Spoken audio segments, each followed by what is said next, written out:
A very warm welcome to the World Economic Forum Deutsche Welle debate from Ho Chi Minh City. I'm Amrita Cheema. We have a very interesting panel for you here today. We'll be looking at partnerships for sustainability and asking whether this is going to be the year of the green tigers. Now, South Korea has taken a leading role in trying to fight climate change. They've set up an ambitious agenda, and they're also chairing the G20 summit this year.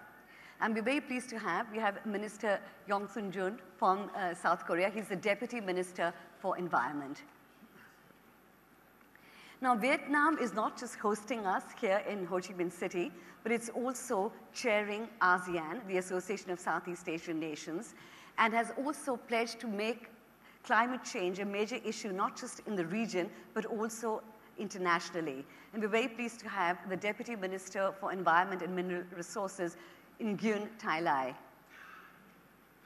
Now, apart from these two policy voices on my left and right, we also have three voices from the corporate world, voices which are very strong on sustainable development. We start with a company which is one of the biggest German investors in Vietnam. That's Metro.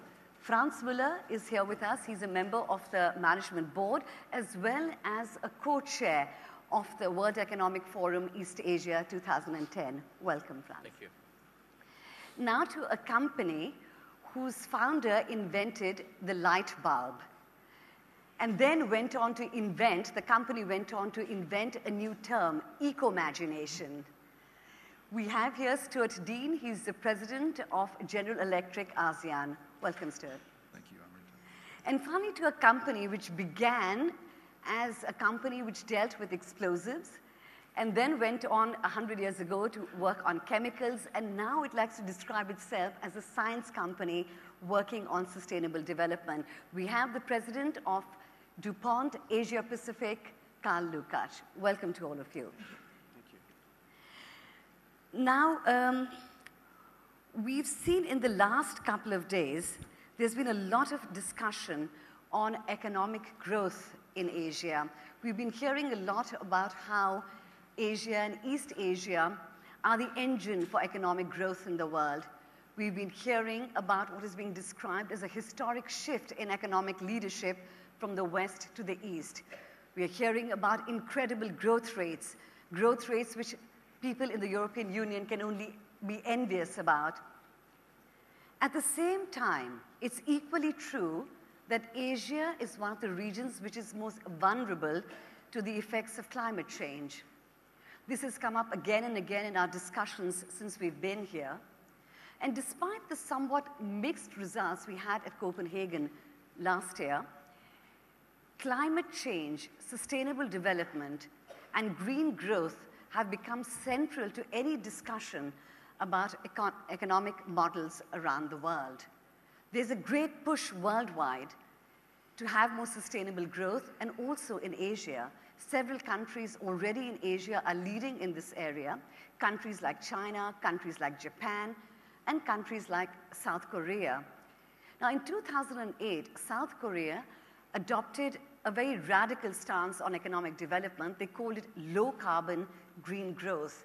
The Prime Minister at that point described this as a paradigm shift in economic development.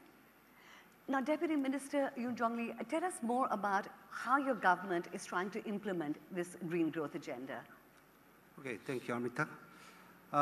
Good morning. It's my pleasure to introduce the Republic of Korea's the green growth policy on behalf of Korean government.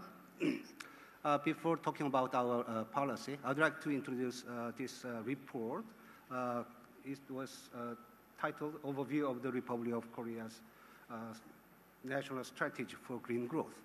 It was published by UNEP, UN Environment Program, 2 months ago. And then in this report, UNEP highly evaluated Korea's green growth policy. Particularly noted that the Korean government invested $30.7 billion in green growth, which is 80% of 2009 Green New Deal budget. And then it was very drastic and bold decision, considering the economic situation at the time. Thanks to that stimulus package, Korea recorded a positive economic growth. In the first quarter of 2009, second quarter was better. And it was quite successful compared to other OECD member countries. And this year, we are expecting more than 5% economic growth. We believe that finally we are overcoming the economic crisis. I'd like to touch upon the background of our green growth policy. First, Korea is very vulnerable to climate change. For the last 100 years, the average temperature increased by 1.7 degrees Celsius, which is the double of the world average. Second, we are importing the energy, 97% of total consumption energy, and then among which 83% is fossil fuel, which means we are very vulnerable to energy crisis. And then third point is Korea's industry is very energy intensive. The steel company, steel industry, and chemical, things like that. So we are very, which means our greenhouse gas emission will continue to rise. It is very difficult to control the greenhouse gas. More importantly, we need new growth engine because our GDP declined from 8% to around 4% for the last 2 decades. So we needed a new paradigm shift. So that's why our president, Lee Myung-bak, declared green growth as our new national vision. I would like to talk about a little bit more in detail. I think institutional arrangement is very important. So we established a presidential committee on green growth as a control tower because so many ministries are involved in the green growth policy. And then at the same time, we established enacted new act, so-called Basic Act on Low Carbon Green Growth, and established national strategy and 5-year plan as well. According to this plan, the Korean government will invest $83.6 billion per year in green growth, or 2% of annual GDP. And in addition to that, Korea set a voluntary mitigation target of carbon dioxide to cut 30% of carbon dioxide on the basis of BAU by 2020, even though we are not the member of Annex 1 country. So now it's time, I believe the green growth is not an option, but the necessity, you know. And then it's time the world is, it is a new paradigm that the world is committed to. Thank you. Thank you very much, Deputy Minister. Now, as we heard that it's not just South Korea, but Vietnam is also very vulnerable to the effects of climate change. Now, what steps is the Vietnamese government taking to, in fact, deal with the effects of climate change? Good morning, ladies and gentlemen, good colleagues, morning, colleague friends. Vietnam is among the 5 most vulnerable countries and seriously affected by climate change and sea level rise. So recognizing this serious impact on the existence of the nation, the party and government of Vietnam pay much attention to respond to climate change and sea level rise. In the year 2008, the government of Vietnam has promulgated the National Target Program to fighting the climate change and sea level rise, and to set up the steering committee to guide to implement the National Target Program chaired by our His Excellency Prime Minister Nguyen. And the steering committee is composed of very high-level officials, minister and vice minister, and also the scientific and also the donor community. To implement the NTP successfully, we have to develop the action plan and also to guide all the ministry and the provinces to prepare their response to climate change and sea level rise. And at the same time, the Ministry of Natural Resources and Environment issues a guideline to all the ministry and provinces how to prepare this action plan. And at this day, we also work very hard on to develop the strategy to respond to climate change and sea level rise. And this strategy would compose of short-term and long-term action plan.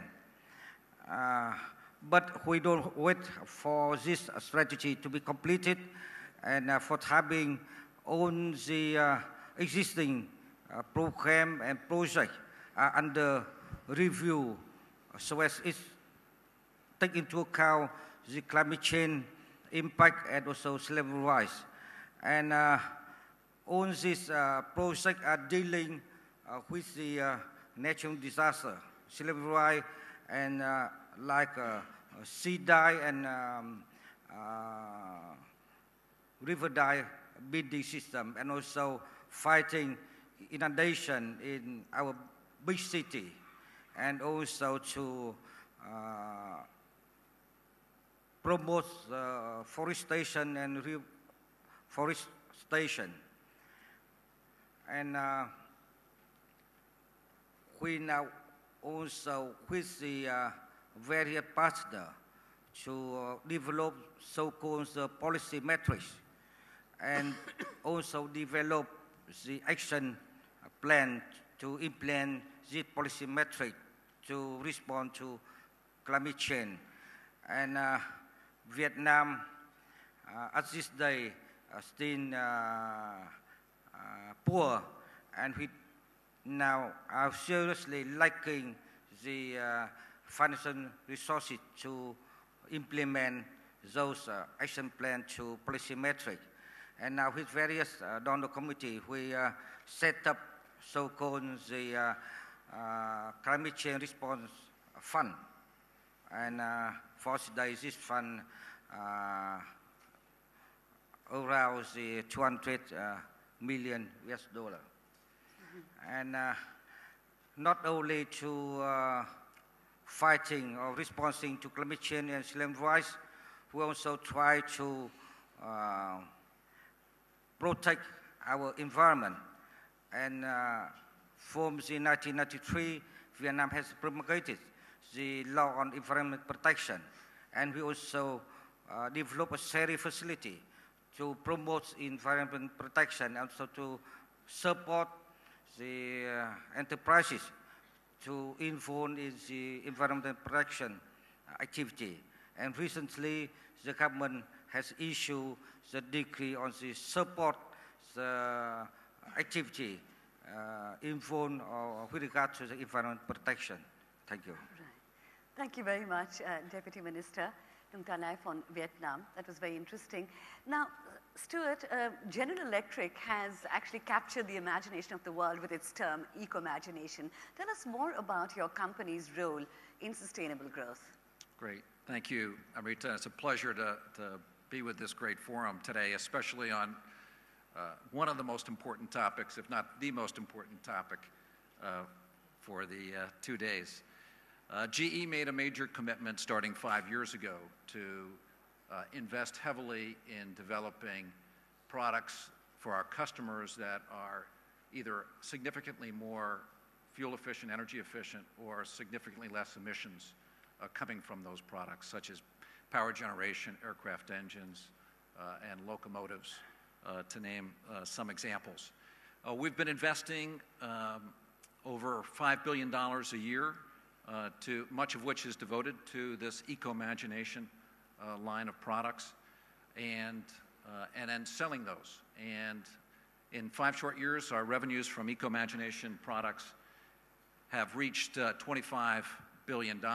So there's a huge market out there. In fact, there's a UK study that talks about the market for green products and services of already $4 trillion and projected to grow significantly from there. We've also made a commitment to get our own house in order. So we've been working hard to reduce our own carbon footprint. What we've been shocked by as we've been able to do that and reduce our greenhouse emissions, we've also been able to save money, about $100 million at the same time. So this really is a win-win when you can do something good for the environment and save some money in the business. I just would make a few other comments about what I think are required in order for this market to continue to develop in the future. I think partnerships are key, particularly partnerships between government and the private sector to make this work. For the government side, we need the right policy framework. I think the examples we've heard from South Korea and Vietnam this morning are steps in the right direction. We also need a commitment to free trade in environmental goods and services. And there's talk, particularly in the EU, about something called Environment, Goods and Services Agreement, which would be kind of an early harvest of the Doha round, and GE supports that very much. There are countries that are trying to protect their green growth economies, and we've got to fight those forces and allow free trade, the best products and technology to go everywhere in the world to solve some of these tough problems. The business sector has a huge role to play as well, obviously coming up with new technologies that are more fuel efficient, more environmentally friendly. Let me just give you a couple of examples, I think, that really tell the story very well. We have a new aircraft engine, the GE NX engine for the new Boeing 787 aircraft. It replaces a previous engine. And if you look at the fuel efficiency of the new engine, it's 15% more efficient. That will create an annual fuel savings for an airline, for example, Vietnam Airlines, of $1.2 million per aircraft per year. But even beyond that, if you put a price of carbon on the emission savings, that will create a savings using a $30 per ton of carbon. That will create a savings over the 15-year operating life of that engine of $165 million, enough to buy a brand new Boeing 787 aircraft. So really impressive numbers. Closer to home, I think we got a couple examples in the region. One of my favorites are landfill waste to energy projects. These are landfills that are emitting deadly methane gas. People die if they live too close to some of these landfills, and we've got some huge landfills throughout Asia. But we've got technology that will capture that methane gas and basically turn what is the equivalent of lots of CO2 into 30 megawatts of energy in landfills in both Bali and Jakarta in Indonesia. Great example. Wind is another great opportunity. Vietnam is very fortunate to have some great wind resources.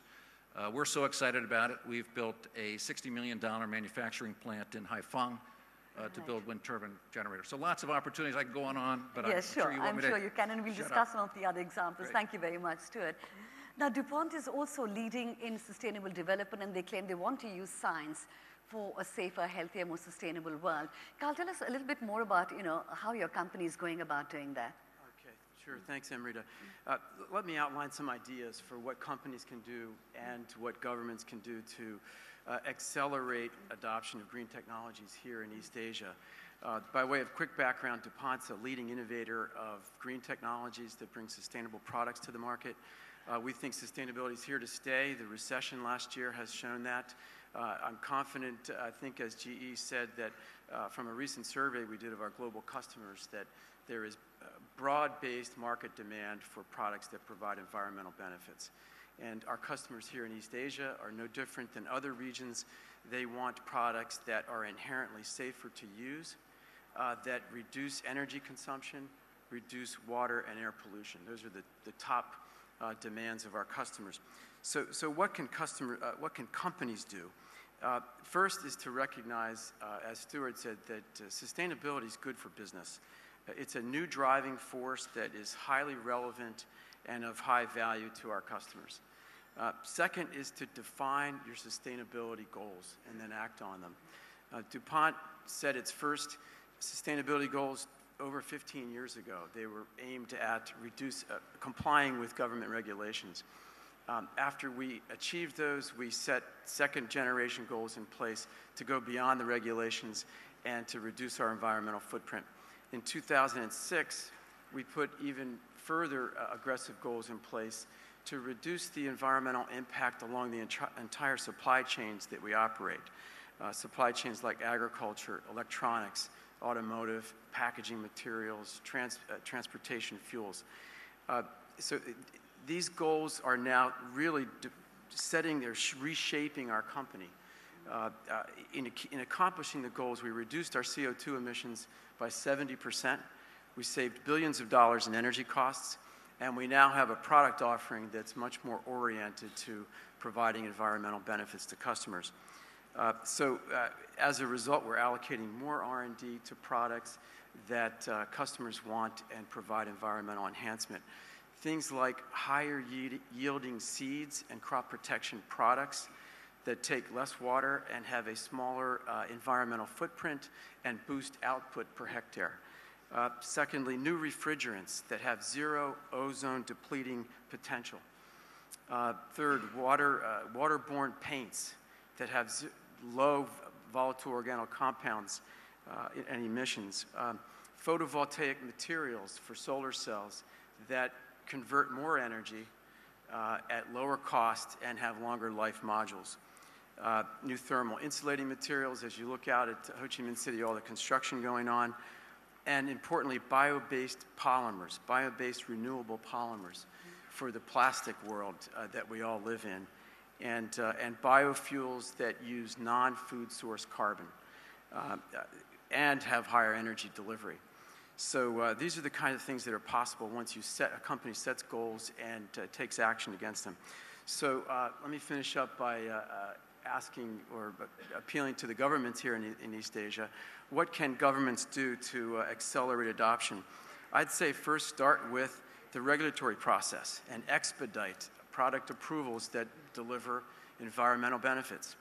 Number two is governments can provide financial incentives to consumers that promote the purchase of products that deliver environmental benefits. Thirdly, in our case, the suggestion is to promote research and development. It's expensive, it's inherently high risk. Companies will do more and do faster with incentives like tax incentives and grants for research and development. Governments can also provide low-cost financing and promote collaborations with local companies and with research institutes here in East Asia. Let me end then on this final point. The fast-growing industrial development curves of the economies here in East Asia, we believe can be enhanced with green technologies that will better balance industrial growth with environmental benefits. What if East Asia environmental benefit picture? We at DuPont are actively involved in looking for companies to work with on these exciting ideas. Thank you. Right, thank you very much, Carl. Now, like Carl's company, DuPont France, Metro has made sustainability one of its key strategic pillars. It set up the Sustainability Board in 2009 and argues that sustainability is its competitive advantage. Tell us how this all works out. Thank you very much, Amrita. You put in the title of the workshop today a question mark behind the green tigers. Yes. And on one hand, I'm a little bit more optimistic, and on one hand, I think we see also some challenges, and I will come back to the Sustainability Board later. I think if you look at Asia, and just hearing the Deputy Minister, in Korea there is a plan, and there's already a lot of things going on. Vietnam started their national orientation strategy already in 2004, talking about sustainability. China is the biggest world investor in renewable energy with a considerable amount of $34 billion in 2009. And Japan is has one of the most efficient waste management systems in the world. So there's a lot of good news coming from Asia, but we also know with the projected growth we have now in mind that the challenges will be tremendous. Challenges on the fact that the environment will get more polluted, the global warming things, the issues on the water scarcity, and especially those kind of things create extra challenges that we have to do more on our side as well, both on government, public sector, and on companies. Most of the Asian countries have legislation already on the environment, but we feel that also there's a role and a duty to talk about enforcement as well, and that we also create a different mindset in those countries if we talk about environment regulations. We have also a strength in the region where we are here, if it's ASEAN or Southeast Asia, where international cooperation is already growing. Also amongst the ASEAN countries we see a growing cooperation, all these kind of topics of sustainability as well. And in the last couple of days we talked a lot about sustainability also in the agricultural section. And there you see a lot of progress made. A strong vision from the Vietnamese government, ASEAN countries working together, and together with the public and the private sector working on how to deal with the challenges on water scarcity, on energy, on coming close to the farmers, on reducing waste. Talking about Metro and coming back to your initial question, Sustainability Board, what can we do and what did we do so far? We see the challenge as an international company that we have to chip in also our strategies, and that's why we also launched a Sustainability Board talking about the various cycles amongst the total value chain in our type of business, which is retailing and wholesaling in food and in non-food. And we set ourselves a target, for example, to reduce CO2 emissions by 15% in 2015. And for a growing company like we are, that's quite a challenge. A Sustainability Board is with us a mindset issue, and that's, I think, where it starts when we talk about measurements in our total network. And to give you an example, the 2,000 stores we have an energy consumption per year equivalent to a city of 500,000 people. So that's a substantial amount of energy consumption per year. And to reduce this and to have a better impact, we had two things coming from the Sustainability Board as well. On one thing, work on your energy saving programs, and on the second thing, work on your energy production programs. But the basic fundament is the mindset itself. How do you create in your company a mindset that we have a long-term view, how to reduce, for example, in this case, energy, and everybody, all the employees, all our 290,000 employees, can do something there within their store environments. And talking about energy itself and talking about energy saving, what we did is we run a program on this, on mindset with stores and people working in our company, but we also had the use of new technology.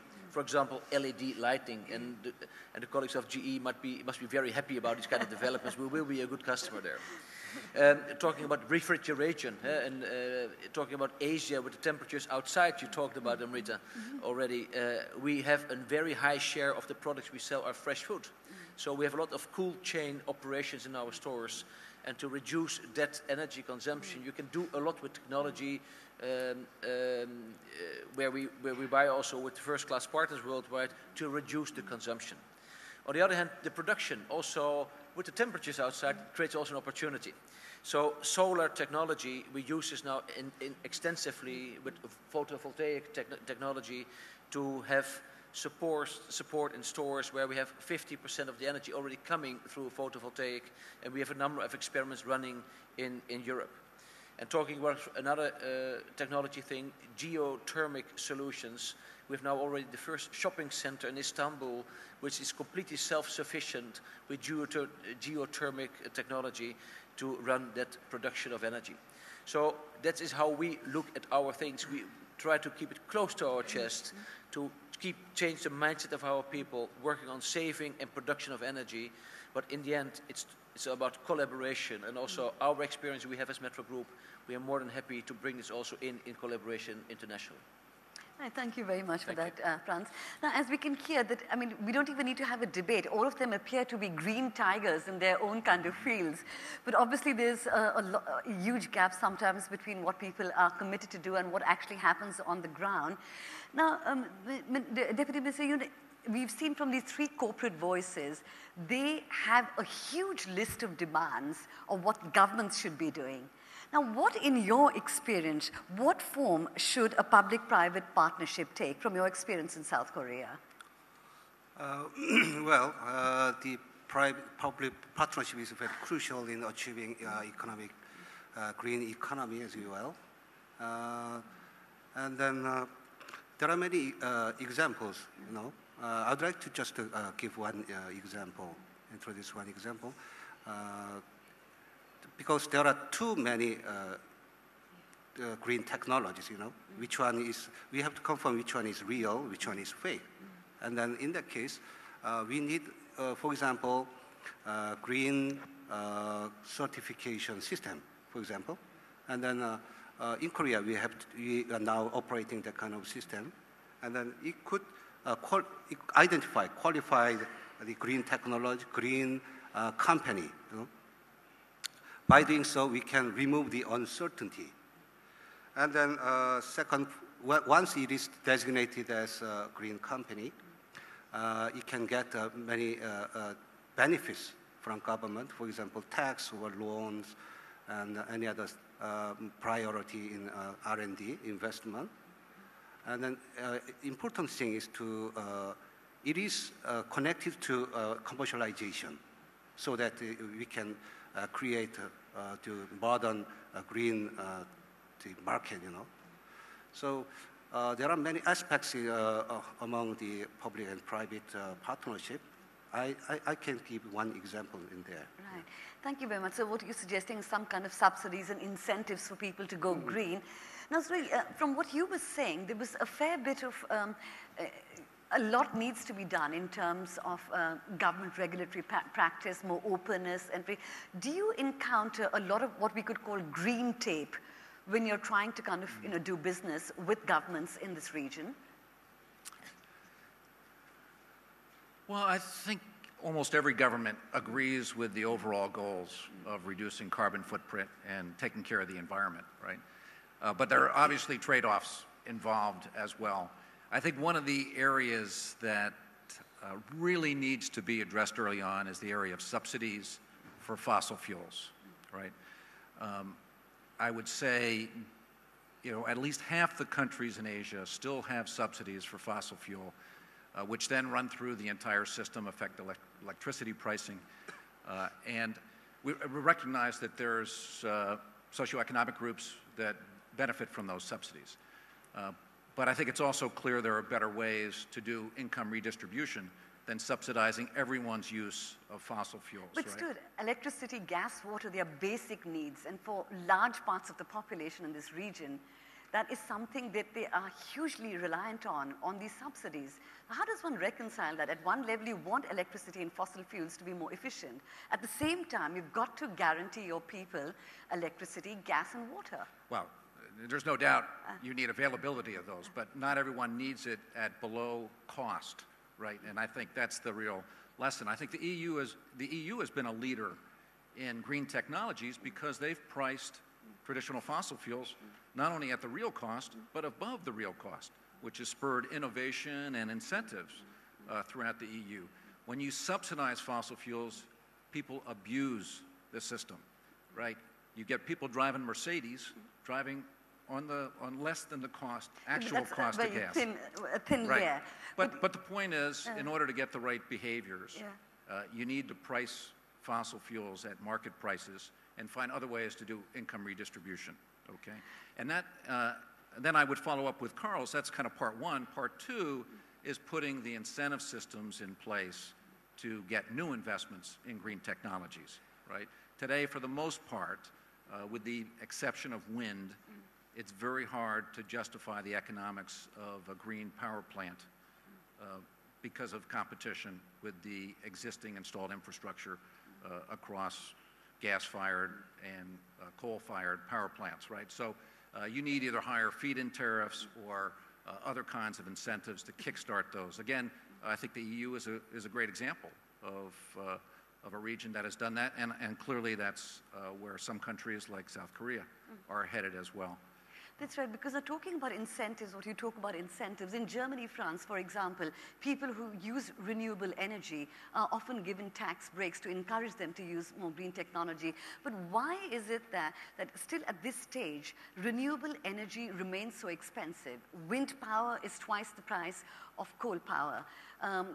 Solar energy is 5 times the price sometimes in some areas compared to normal coal power. Why is it taking so long for the energy sector to come up with technology which would make it much cheaper to offer renewable energy, and you wouldn't have the kind of subsidies that Stuart is talking about?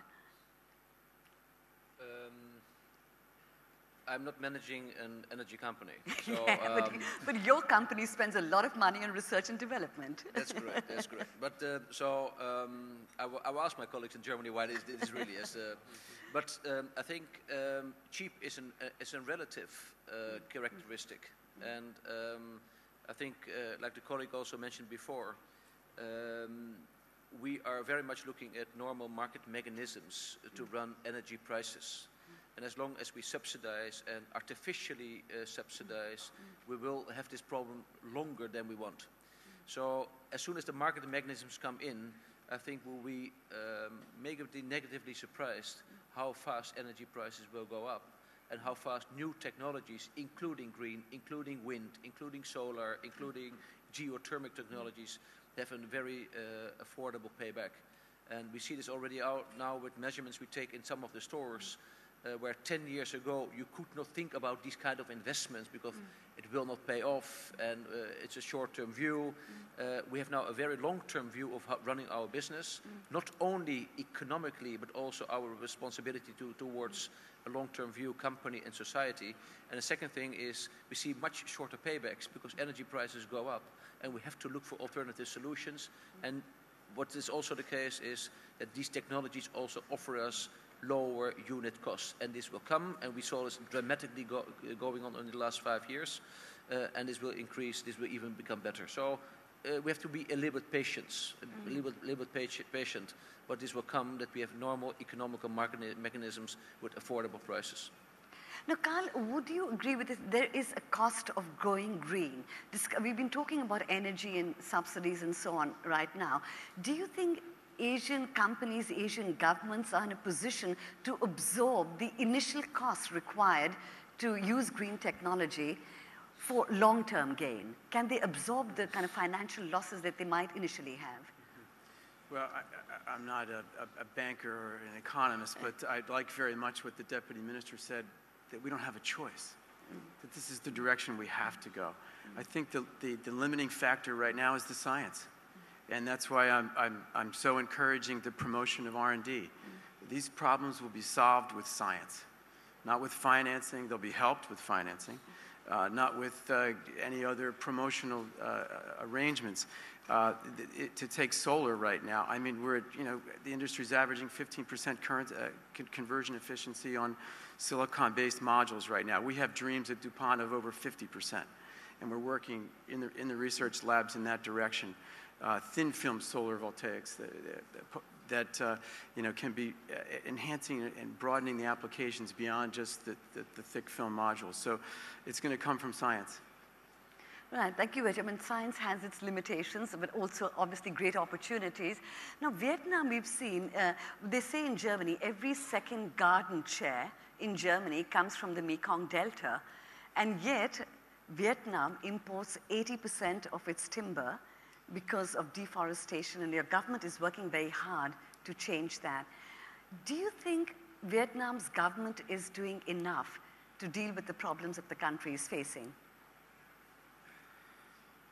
This problem we are well recognized, and our government, as you are aware, is trying very hard to fight against this problem and resolve this problem. The Mekong Delta, this is a Vietnam rice bowl, and we are very much dependent on the water resources from the Mekong River. And with the impact of climate change and sea level rise, So the most critical problem for Vietnam, not in the far future, at present also happening, that's the water shortage. And also the water pollution. And we have to work with our neighboring country to ensure that we have enough water for our sustainable developments. And in our recent legislation, all the activity taking place in upstream have to ensure the environmental flow for downstream to sustain the livelihood of the people downstream.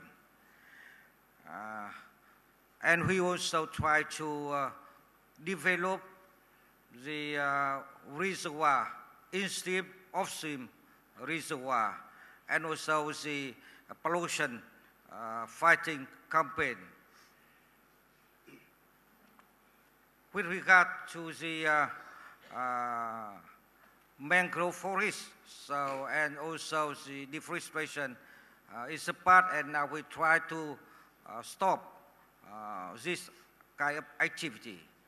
As you are aware that the government has the launching the 5 million hectare forestation program, and also to promote the develop the mangrove forest, and also the stop the illegal logging. And we also now delegate more responsibility to the locality to protect our forests, and also try to safeguard the buffer zone. Right. So basically from what I've research suggests that you're trying to increase your forested land by 40%, 42% within the next couple of years through a whole series of measures. Thank you very much for that. Now I wanted to ask you, Stuart, how important do you think public pressure is going to be as a driver of change towards sustainable growth? I think it's going to be huge, right? You see already, you know, particularly in places like Indonesia, which has decentralized, local populations care about what's going on in their communities, right? If their forests are being depleted, you know, they're screaming loud, and the governments are responding. So I think that's a positive development. If I could also come back to your question before, you know, about the need for governments to invest, and do they have the resources to do it? I think Vietnam is a great example of a country that is doing it the right way. Every country should look at its own natural resources and its advantages. Vietnam is blessed with both hydro and wind, which they can develop very inexpensively relative to other technologies. I think every country needs to look at its own natural advantages and how it can leverage those to go green at very effective prices. And that's a very important point, because South Korea has found its own model on how it wants to have a low-carbon, green growth economy. What are you doing in your country, Deputy Minister, to raise consciousness among the people on the need for green growth? Okay. Excuse me. Sure. Actually, the non-business sector is very important because as far as I know, the greenhouse gas coming from non-business sector, which account for 43% in Korea. So if we reduce the greenhouse gas, for example, in non-private sector, it would be helpful for business sector to maintain competitiveness. So public awareness is very important. I can give you 3 examples in Korean cases. You know, one is Green Start movement. We call it Green Start movement. It is the nationwide campaign. We have to change our lifestyle into green. You know, and the second is carbon point system. When the household reduce carbon energy saving, at the time they can get incentives in the form of cash or coupon. And then third is the labeling system, carbon labeling. It can provide information how much carbon dioxide has been emitted in the course of production, transportation, and disposal. So incentives is very important rather than the mandatory regulation, I think. And then public awareness is very important. Right. Now, Frans, if I can ask you, Asia finds itself in a bit of a dilemma at the moment. At one level, it's being viewed as the engine for economic growth. And at the same time, doesn't that put a lot of pressure on Asian economies, particularly East Asian economies, in terms of resources, and domestic consumption is increasing, there's more waste. That becomes a double-edged sword. How does one reconcile that? At one level, you have high growth, another level that kind of puts more pressure here on resources. Good.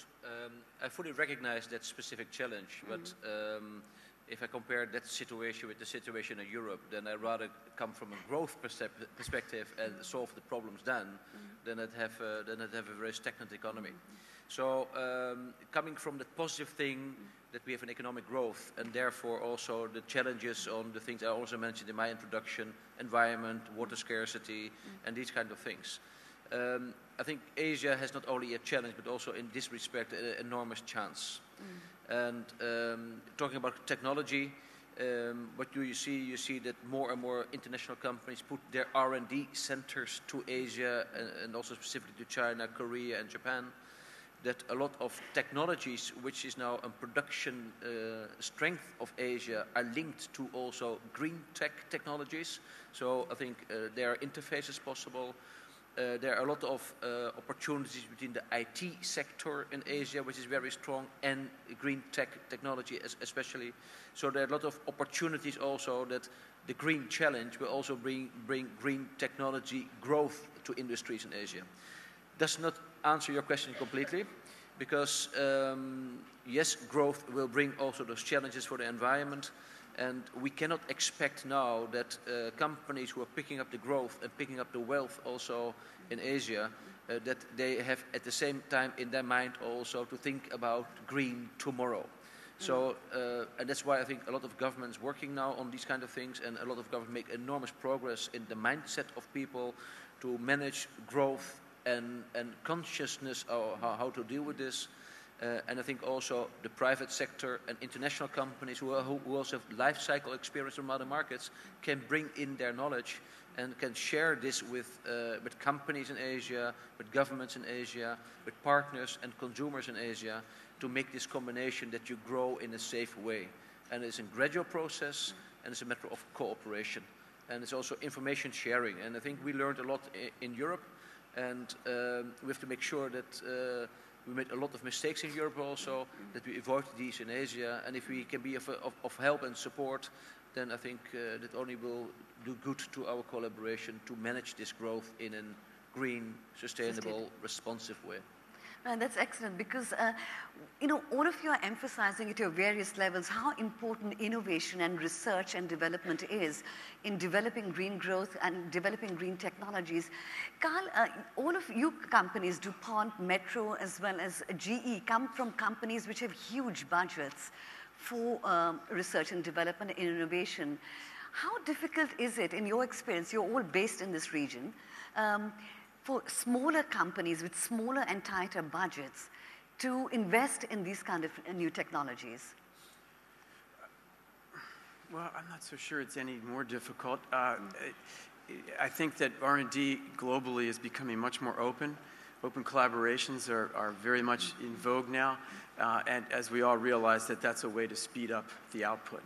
It's inherently risky. We say at DuPont, fail fast. We have thousands of projects under evaluation. Fail fast. The longer it takes, the deeper the hole. As I mentioned earlier, I very much look forward to and do collaborate with science institutes here in East Asia. Frans mentioned R&D facilities in Asia. We have large facilities in Asia, and they're growing as we aim to provide, not bringing Western products to East Asia, but tailoring them to the specific needs here in Asia. And as I was mentioning earlier, the real goal is that generation skipping technology product where we can avoid the mistakes of the previous generation in terms of products with environmental impacts. Right, that's excellent, because I'll ask a final question before we throw questions open to the floor. And Stuart, and that was, I mean, for all of you, sustainable development is a key element of your core strategy in the past few decades. How important is that for your branding and for enhancing the reputation of your companies in this world? You know, it's turned out to be huge, but let me tell you, when we introduced Ecomagination, we were very concerned that people were going to start questioning GE's, you know, we're trying to get an adequate return for our shareholders. And so we pitched Ecomagination initially as it's green for green, right?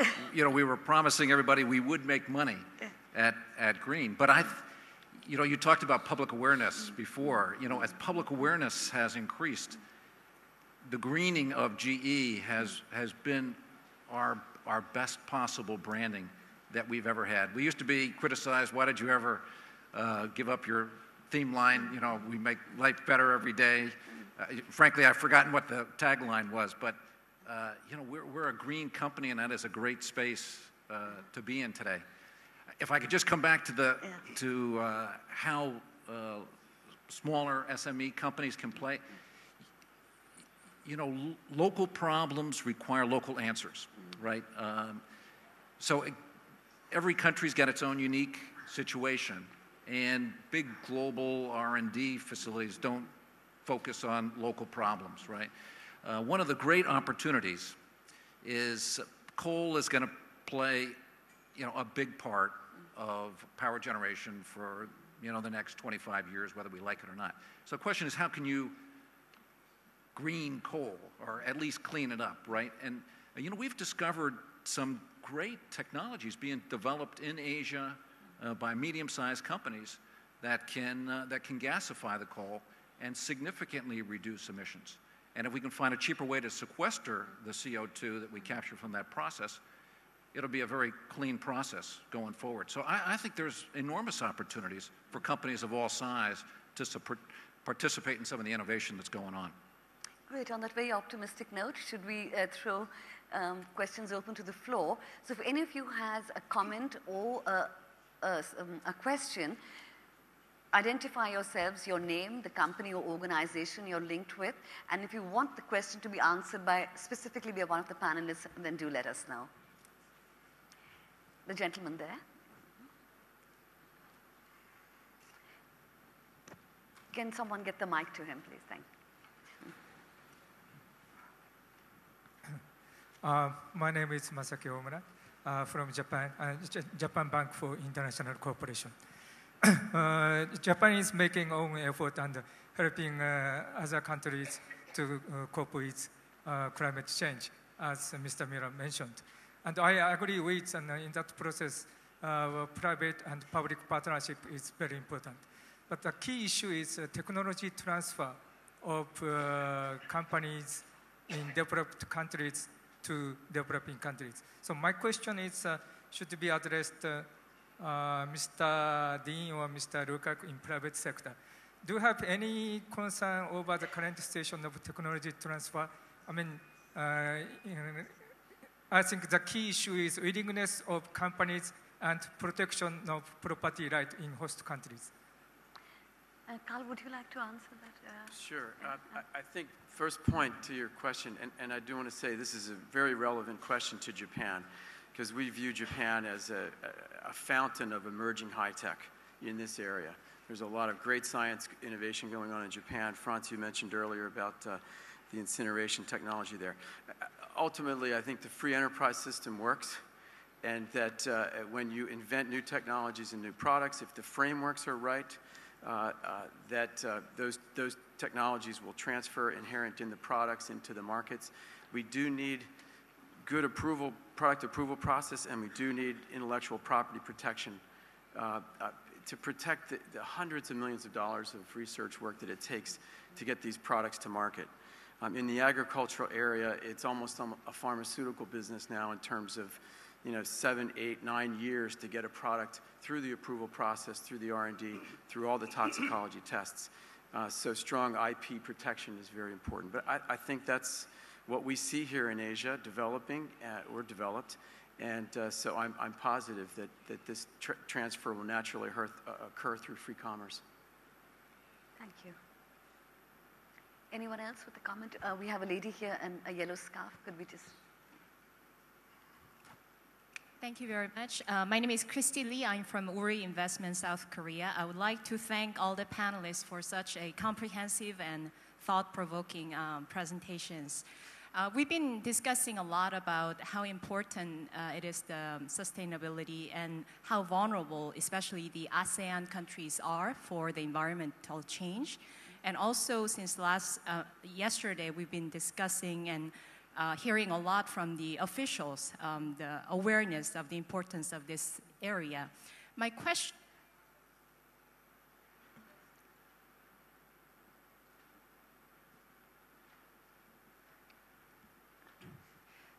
goes to the leaders from the corporate sector. I would like to ask you, what are some of the collaboration and partnerships that ASEAN government can do in order to facilitate the technological enhancement, also to facilitate this process of sustainable green economic development?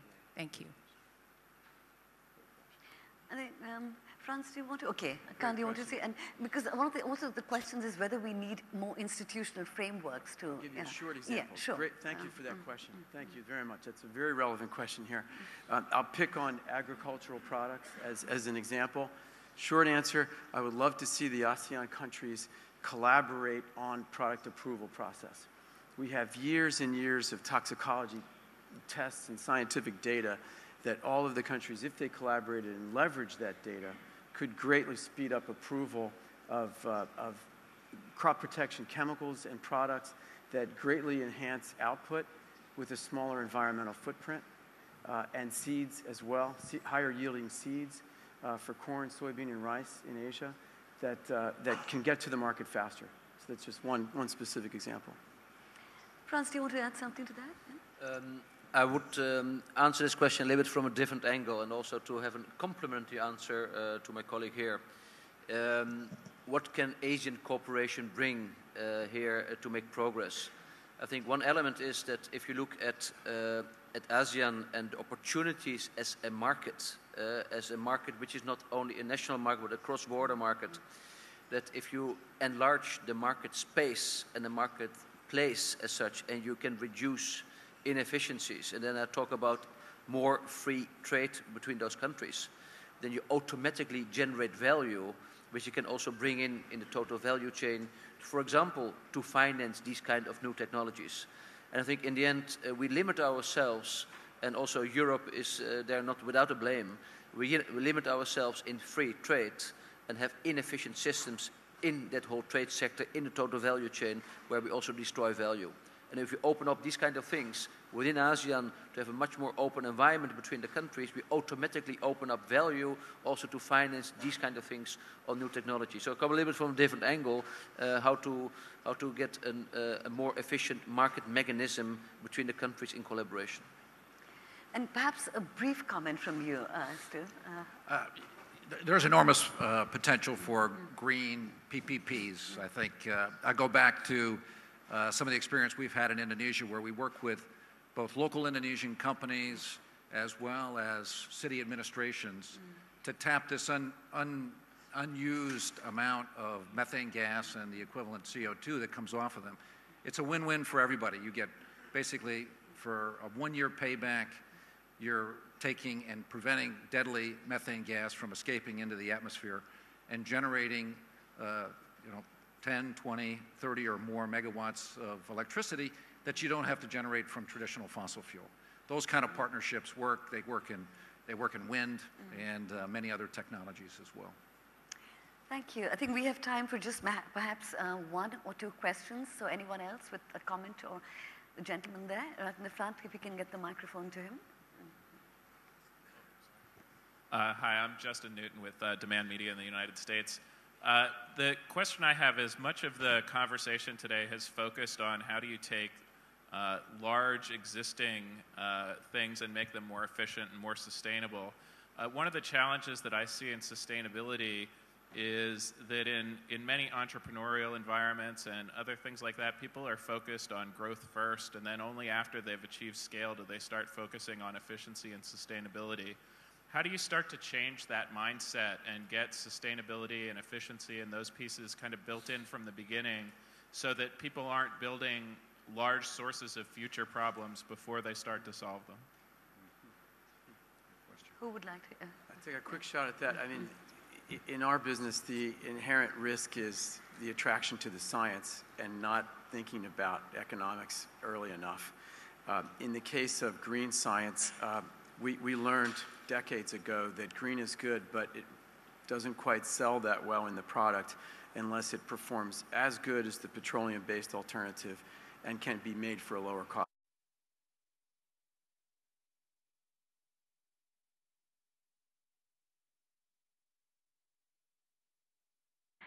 The gentleman there. Tôi là Đậu Văn Hùng, Tổng đốc Tổng ty thép Việt Nam. Thì tôi muốn đặt câu hỏi với ông Thứ trưởng Bộ Tài nguyên Môi trường của Hàn Quốc. Hàn Quốc là một cái đất nước mà có cái năng lực sản xuất thép rất lớn. Vậy xin ông cho biết là một số những cái ứng dụng thành công trong vấn đề công nghệ xanh đối với lĩnh vực luyện kim và xử lý thế nào về cái hiệu quả kinh tế với việc áp dụng cái công nghệ này để cho hàng hóa có cái sức cạnh tranh. Xin cảm ơn ông.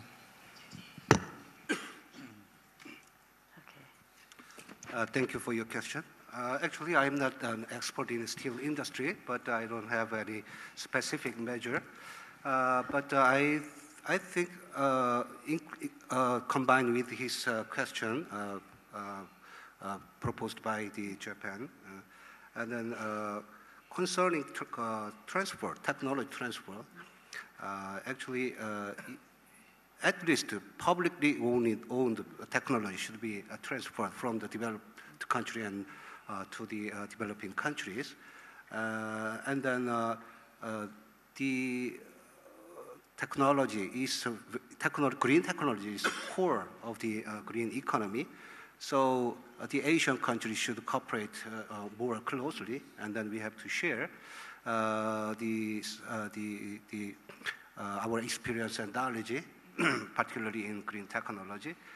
And then in that sense, Korea actually is contributing the $200 million for East Asia partnership. And then it is not enough for his question. I think regarding the carbon dioxide, for the to reduce in the steel company, we have very big company in Korea, POSCO. It is almost number one factory. They are investing a lot of money to reduce carbon dioxide and make it more sustainable. So I would like to recommend to confirm that strategy of the company. And I think at this point, we'll have to close the session. We've talked a lot about sustainable partnerships, and what's very clear is everyone here on the panel and the wider audience recognizes the urgency of the situation. And from what I've been hearing and listening to your commitment to sustainable development, I think Asia is poised at a very critical time. There are opportunities for green development within Asia are immense. The next few years, I think, are going to be extremely exciting to see whether Asia actually takes leadership in low-carbon green growth. I'd like to thank all my panelists for an interesting and stimulating debate. I want to thank all of you for being here. You were watching the World Economic Forum Deutsche Welle debate coming to you from Ho Chi Minh City. Thank you.